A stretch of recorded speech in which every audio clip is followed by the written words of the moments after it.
Ayolu, qatın-qızlar, sizge bağışlay özünü yırın, Alibek Kayırbekov, karşılarız. Karşılarız.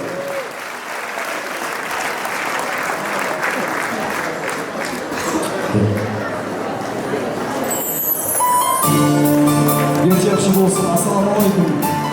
Bu ayman qatı şu bugün alo günü bu. Nasip oluz barımızda.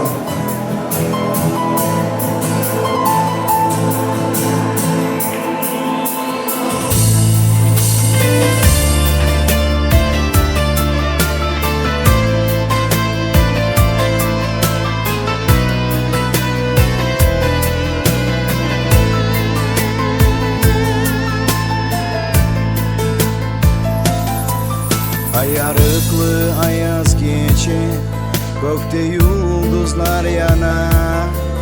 Gözüme hiç saat görünmey, sen var bulsan yanımda. Seni bulan bay yüreğim, sen gidip kalma gereğim. Sen var çakı menle barman, ayavlu. Seni bulan bay yüreğim, sen gidip kalma gereğim.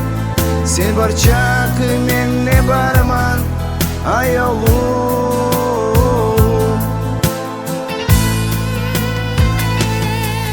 Göz aldından tursan gitme, yüreğim yara etme. Dağı biri o tarif tuğun, sen bolgan son gereğim. Seni bulan bay yüreğim, sen gidip kalma gereğim. Sen var çakı menle barman, ayavlu. Seni bulan bay yüreğim, sen gidip kalma gereğim. Sen var çakı menle barman, ayavlu.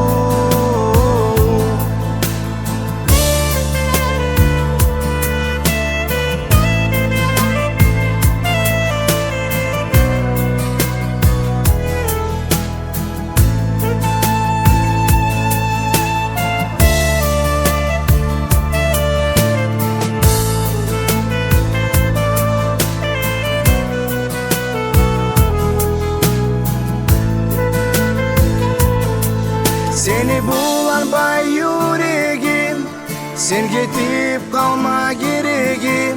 Sen var çakı menle barman, ayavlu. Seni bulan bay yüreğim, sen gidip kalma gereğim. Sen var çakı menle barman, ayavlu. Seni bulan bay yüreğim, sen gidip kalma gereğim. Sen var çakı menle barman, ayavlu.